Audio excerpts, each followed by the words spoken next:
নমস্কার বন্ধুরা, আজ আমি আপনাদের শোনাব বিভূতিভূষণ বন্দ্যোপাধ্যায়ের লেখা একটি ছোট গল্প হরিকাকা। গল্পটি যদি ভালো লেগে যায় চ্যানেলটিকে সাবস্ক্রাইব করতে ভুলবেন না কিন্তু। ধন্যবাদ। হরিকাকার আসল নাম ছিল হরিপ্রাণ মুকুজ্জে। নামটা শুনতে ভক্তের মতো হলেও হরিকাকা আদেও ভক্ত ছিলেন না। ছিলেন অত্যন্ত দুধে মাতাল, কাণ্ডজ্ঞান শূন্য, পরপীড়নে দক্ষ, আরও কত কি। অল্প কিছু জমিদারি ছিল, তারই আয়ে দিন চলে যেত। স্বর্গে মর্তে হরিকাকা কাউকে গ্রাহ্য করতেন না, অথচ তার দাপটে মেদিনী কাঁপত। রাস্তা দিয়ে কেউ হয়তো টেরি কেটে গান গাইতে গাইতে চলেছে, হরিকাকা হুকুম দিতেন, ধরে নিয়ে এসো তো ব্যাটাকে। এই যে, কে যাচ্ছ, শোনো এদিকে। রায় জেলের ছেলে শ্যামাচরণ।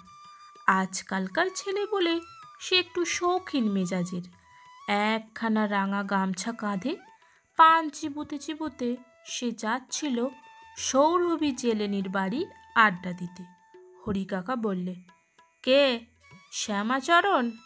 টেরি কেটে রাগিনী ভেজে যাচ্ছ কোথায়? বাপের পয়সাটা কি আজকাল বেড়েছে? শ্যামাচরণ নিরুত্তর। বলি, কানে কথা গেল না, উত্তর দাও। শ্যামাচরণ আধো মুখে দাঁড়িয়ে রইল। টেরি ভাঙো আমার সামনে, মুখ বুজে চলে যাও আস্তে আস্তে, কখনো আর অমন না দেখি। শ্যামাচরণ ধীরে ধীরে চলে গেল। একবার গ্রামের বৃদ্ধ প্রসন্ন রায়ের কাছ থেকে হৃদয় ঘোষের ছেলে বাবুরাম 2 টাকার বাঁশ কেনে। প্রসন্ন রায়ের অবস্থা খুব খারাপ, তার ওপর তিনি চোখে ভালো দেখেন না। বাঁশের টাকার জন্য বাবুরামের বাড়ি হেঁটে প্রসন্ন রায়ের পায়ে ব্যথা হয়ে গেল, তবুও টাকা আদায় করা গেল না। আজ বলে কাল দেব, কাল বলে শনিবার দেব। 2 মাস এভাবে কাটাবার পরে একদিন প্রসন্ন রায় লাঠি ধরে অতি কষ্টে তার বাড়ি গিয়ে তাগাদা করতেই বাবুরাম রেগে উঠে বুঝি বলেছিল, যান যান ঠাকুর, অত তাগাদা কেন? 2 টাকার বাঁশ নিয়ে মুই তো আর পেলিয়ে যাইনি, মোর হাতে যখন হবে টাকা দেব, আপনি চান। এর উত্তরে প্রসন্ন রায় 2-1 কথা কি বলে থাকবেন, তখন সে প্রায় মারে আর কি প্রসন্ন রায়কে। চেঁচিয়ে উঠে বলে, যাও ঠাকুর, তোমার 1 পয়সাও ধারি নে, কি করবে করগে যাও। প্রসন্ন রায় এসে হরি মুকুজ্জের দরবারে অভিযোগ জানালেন।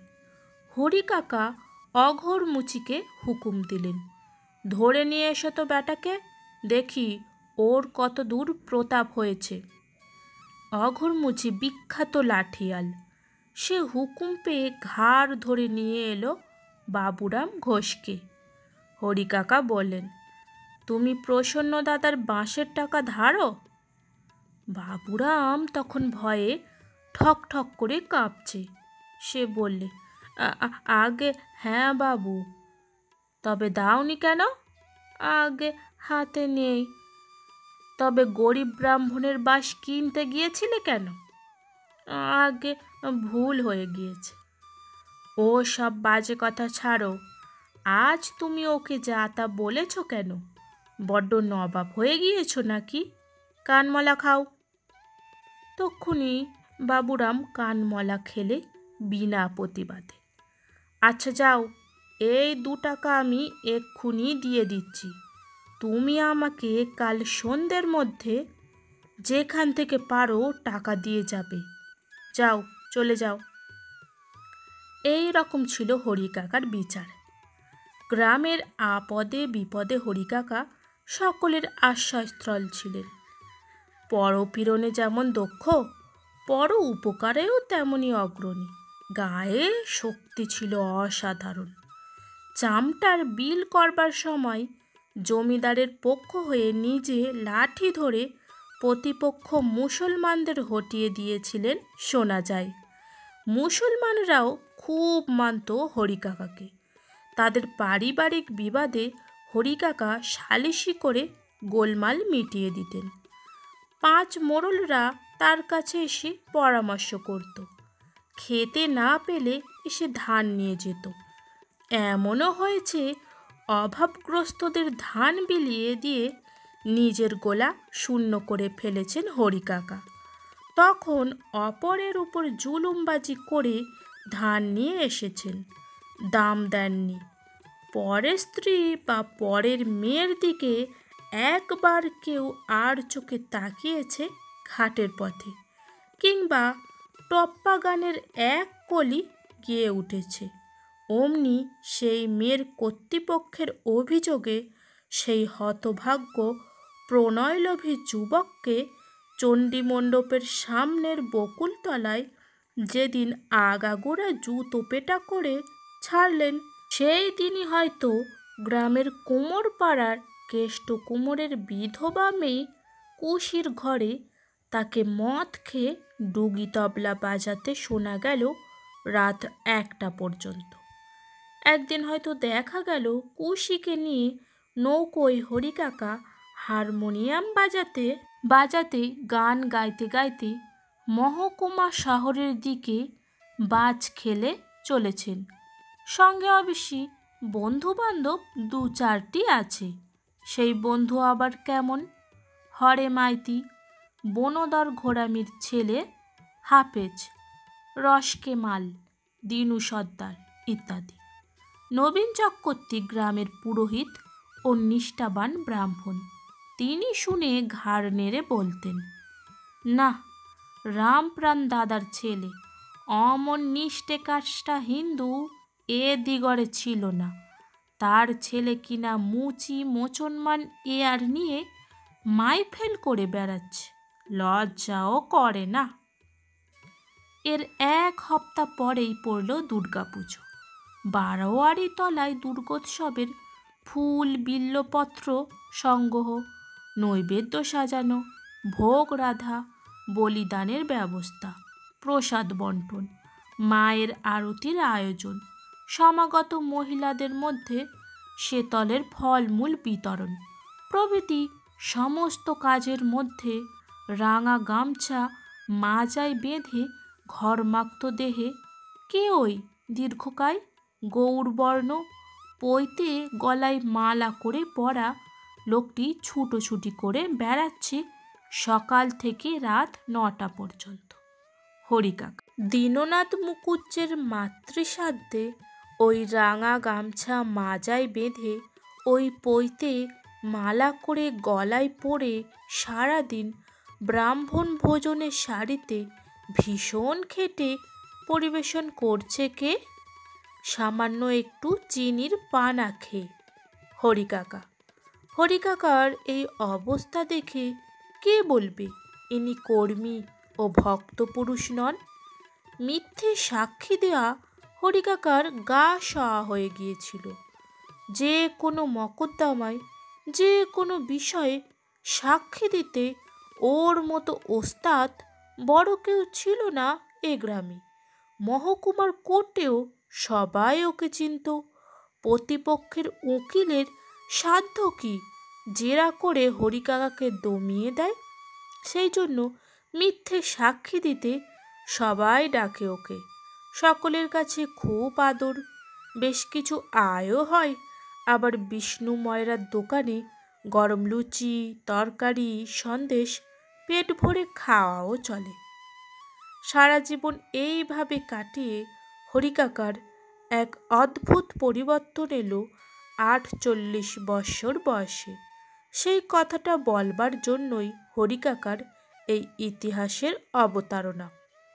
আমাদের গ্রাম থেকে 2 কোষ দূরে নিবান্ধা মদনগঞ্জের বাউর।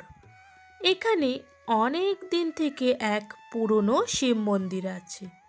সেবার সংবাদ রটে গেল কোথা থেকে এক ভৈরবী এসে বাউরের ধারের মন্দিরে রয়েছেন। এও রটে গেল ভৈরবীর বয়স কম এবং নাকি সুন্দরী। এই গুজব চাউর হওয়ার পর দলে দলে লোক রওনা দিতে লাগলো ভৈরবীর দর্শনের আশায়। ভৈরবীর কাছে লোক যাতায়াতের ফলে কথাটা আরও বেশি রটে গেল যে ভৈরবীটি তরুণী, রূপসী। হরিকাকা মাছ ধরতে যেতে নৌকো করে নিবান্ধার বাওড়ে। তারা বর্ষার প্রথমে গাঙে ঘোলা আসবার প্রথম সপ্তাহে ভীম মাঝির 17 পদ ডিঙি ভাড়া করে রামপাল ও ছিবাস কর্মকারের সঙ্গে তামাক, টিকে, হুকো, কলকে, ছিপ, হুইল, বোতল ইত্যাদি আয়োজন ও উপকরণ সমবিব্যাহারে প্রতি বৎসর সাড়ম্বরে নিবন্ধা মদনগঞ্জের খেয়াঘাটের বাঁ পাশে একটা পুরনো জাম গাছের তলায় মাছ ধরতে বসতেন। এবারেও গিয়েছিলেন। গিয়ে সুন্দরী ভৈরবীর কথা শুনেছিলেন নিশ্চয়। হরিকাকা নাকি একাই একদিন মন্দিরে যান ভৈরবীকে দর্শন করতে। যারা হরিকাকাকে জানেন তারা বুঝতে পারবেন হরিকাকার সেখানে যাওয়াটার মধ্যে আধ্যাত্মিক কৌতূহল ততটা ছিল না যতটা ছিল একটি নিঃসহায় সুন্দরী নারীকে ভালো করে দেখবার ও ফাঁদে ফেলবার দুষ্টু মতলব। কিন্তু এই যাওয়ার ফল কী হয়েছিল সেটাও এই অঞ্চলের লোকের কাছে এখনও মানুষের জীবনের একটি রহস্যময় ঘটনা হিসাবে বিখ্যাত। এই সময়টা আমি মহকুমার বড় স্কুলে ভর্তি হয়ে স্কুলের বোর্ডিংয়ে চলে যাই। পুজোর ছুটিতে বাড়ি এসেছি। হরিকাকার মস্ত বড় চণ্ডী মণ্ডপের আগর বন্ধ। বকুলতলায় কাঠের বেঞ্চিগুলো পাতা নেই, যেন ভোঁ ভোঁ। ব্যাপার কি? দাঁড়িয়ে দাঁড়িয়ে ভাবছি। এমন সময় বাড়ির মধ্য থেকে একটা কাঠা হাতে রাঙা খুড়িমা বার হয়ে এলেন। আমাকে সদর রাস্তার উপর দাঁড়িয়ে থাকতে দেখে বললেন, কে নিপু? বাবা এলি? ভালো আছিস? আর বাবা, কি দেখছো? আমার যা হবার খুব হয়ে গিয়েছে। আমি এত অবাক হয়ে গিয়েছি যে প্রণাম পর্যন্ত ভুলে গেলাম। রাঙা খুড়িমার তো বিধবার বেশ দেখছি না, তবে কান্নার কারণ কি? বললাম, কি হয়েছে খুড়িমা? কাকা কোথায়? সেসব শুনবে বাড়ি গিয়ে, সবাই জানে। আর বাবা, আমার কপালে যা হবার ছিল খুব হলো। বাড়ি গিয়ে প্রথমেই মাকে জিজ্ঞেস করলাম, হরিকাকার কি হয়েছে মা? রাঙা খুড়িমা কাঁদছিলেন কেন? মা বললেন, ভালোই হয়েছে তো, রাঙা দিদির মিথ্যে কান্না। কি হয়েছে? সন্ন্যাসী হয়ে গিয়েছে। কোথায়? তাকে জানে, সন্ধান নেই। সে কি মা? অনেক সন্ধান করা হয়েছে, কেউ কিছু জানে না। হরিকাকা সন্ন্যাসী হয়েছে? একদম নিরুদ্দেশ। কদিনের কথা এসব? তা মাস 2 হলো, একদম নিরুদ্দেশ। তার আগে কোথায় ছিলেন? নিবান্ধার সেই ভৈরবীর কথা শুনেছিলিস তো? হ্যাঁ, সেই ভৈরবীর ওখানে পড়ে থাকতো। ভৈরবী কোথায়? নিবান্ধার মন্দিরেই আছে। কালও আমাদের পাড়া দিয়ে ভিক্ষে করে গেল। রূপে গা আলো করে গেল একেবারে। হরি ঠাকুরপো ভৈরবীর কাছে মন্ত্র নিয়ে না কি নিয়ে ভগবানই জানেন, একদম উধাও। রাঙা দিদি কেঁদে কেঁদে খুন। একটা কথাও বলে যায়নি বেচারিকে। একে ছেলে পুলে নেই, কি বিপদে যে পড়েছে। না, কেউ কোনো অপবাদ রটাতে পারেনি হরিকাকার নামে। গায়ে সকলের মুখেই এক কথা, ধন্য ভৈরবীর ক্ষমতা। এমন লোকের এমন অদ্ভুত পরিবর্তন বুড়ো বয়সে। সারা জীবন মদ ভাং খেয়ে সুন্দরী ভৈরবী তো এখানেই রয়েছে। কারোর কিছু বলবার উপায় কি? ধন্য ধন্য করছে সবাই। এবং আর একটা ব্যাপার লক্ষ্য করলাম, রাঙা খুড়িমার উপর কারোর তেমন সহানুভূতি নেই। বেশ তো, একটা অসৎ লোকের যদি সৎ পথে পা দেবার প্রবৃত্তি হয়ে থাকে, তাতে রাঙা দিদি দুঃখ না করে বরং আহ্লাদ করুন। ভাবটা এই রকম সাধারণের মনের। ক্রমে ক্রমে সব শুনলাম ঘটনাটা। তবে একটা কথা, এই সব ঘটনার পক্ষে সাক্ষী কেউ ছিল না। ভৈরবীর সঙ্গে হরিকাকার সাক্ষাৎকারের ইতিহাস চিরকাল লুপ্ত থেকে যেত যদি না সেখানে আরামডাঙ্গার মধুহারি উপস্থিত থাকত। জন কয়েক লোক সব সময় ভৈরবীর ওখানে জুটত গাঁজা খাওয়ার লোভে। প্রথম দর্শনের ঘটনাটা এই রকম ঘটে। ভৈরবী জিজ্ঞাসু দৃষ্টিতে চেয়ে দেখলে হরিকাকার দিকে।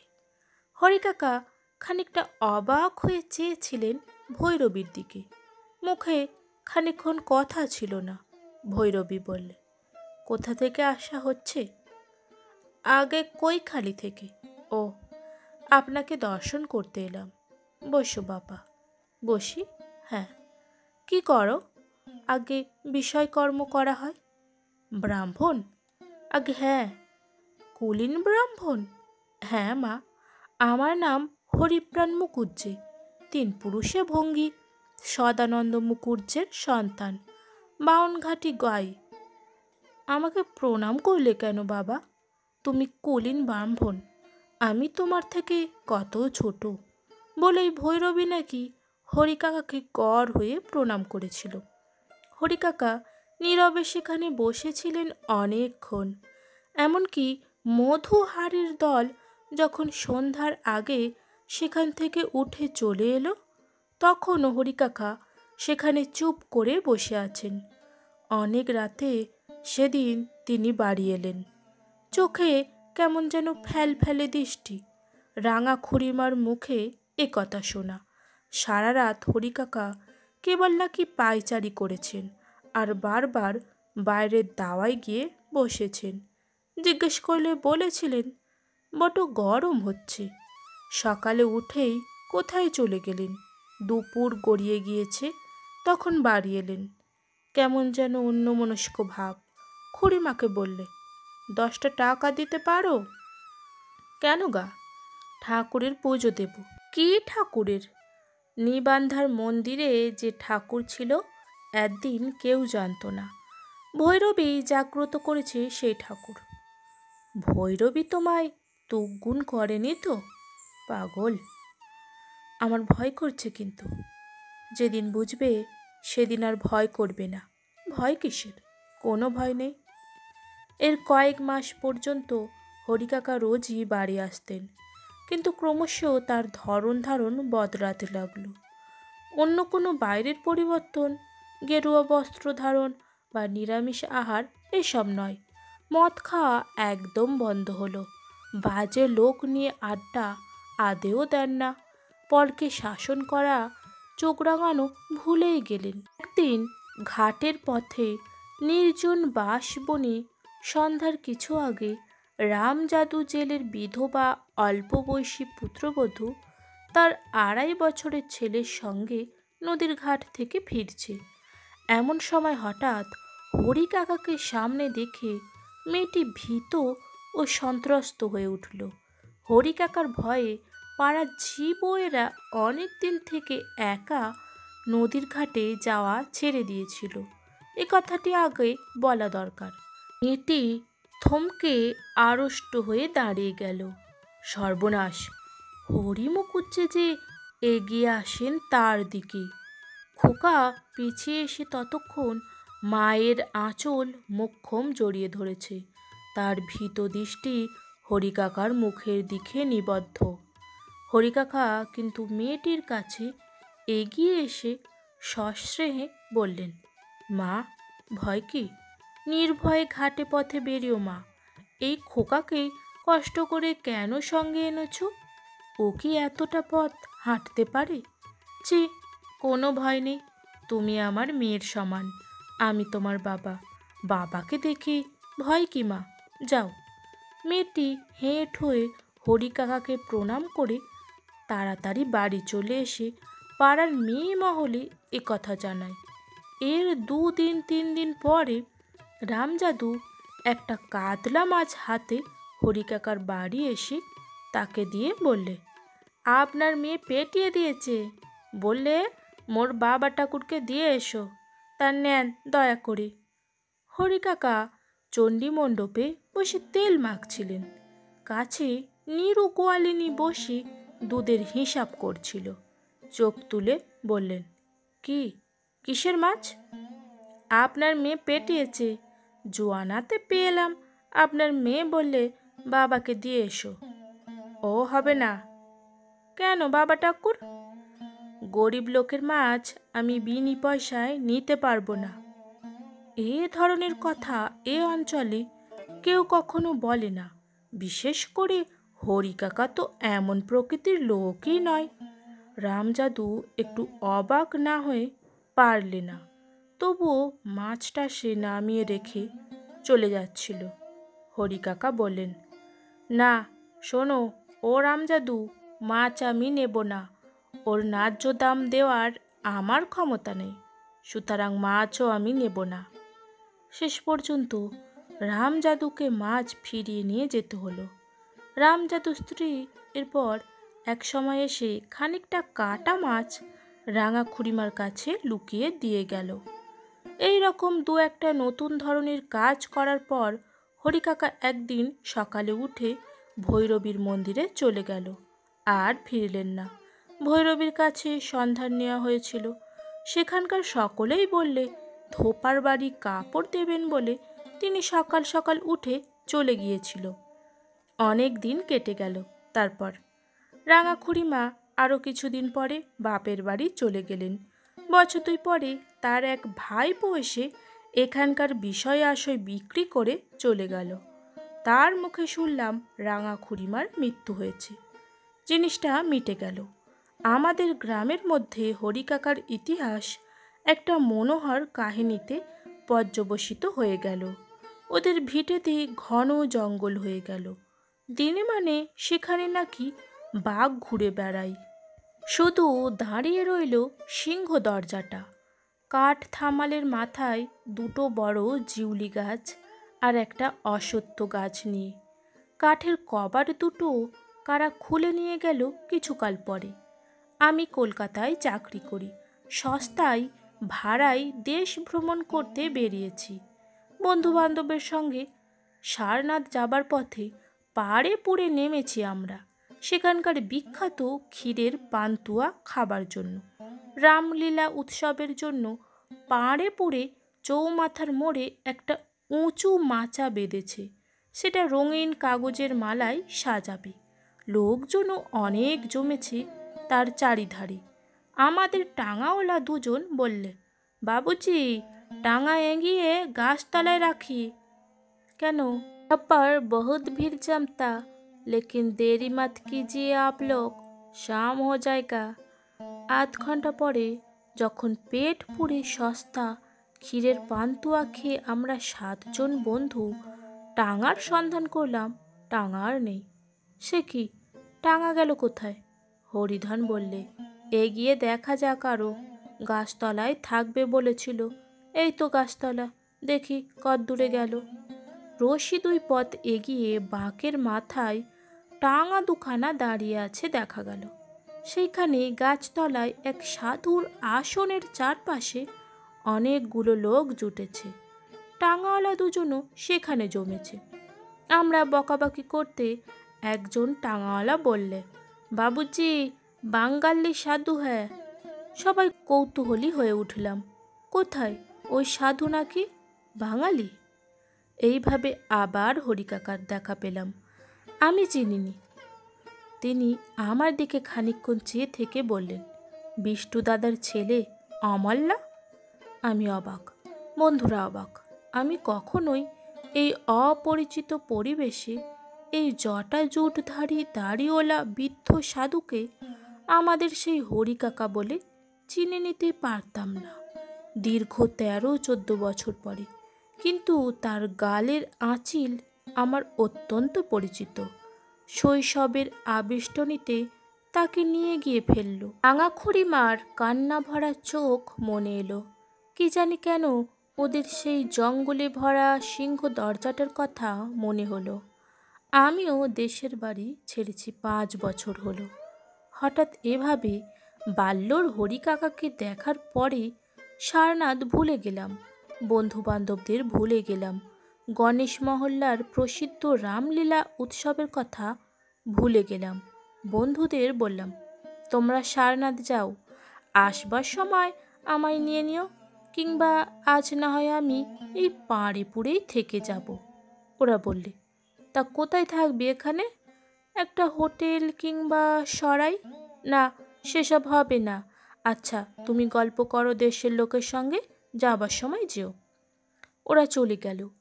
নীল প্রশান্ত আকাশ, বড় আম গাছের ছায়া ভরা বীথি, বুদ্ধদেবের চরণপুত সারনাথ কাছেই, সেই দৌর্দান্ত প্রতাপ মাতাল হরিকাকা সন্ন্যাসী। কি অদ্ভুতই লাগছিল আজকের এই দিনটা। আমি আমতলায় বসে পড়লাম। বৃদ্ধ সাধু বললেন, তুমি এখানে কিভাবে? সারনাথ যাচ্ছিলাম বন্ধুদের সঙ্গে। কি করো? টেকনিক্যাল স্কুলে মাস্টারি করি বালিগঞ্জে। আপনি কি এখানে থাকেন?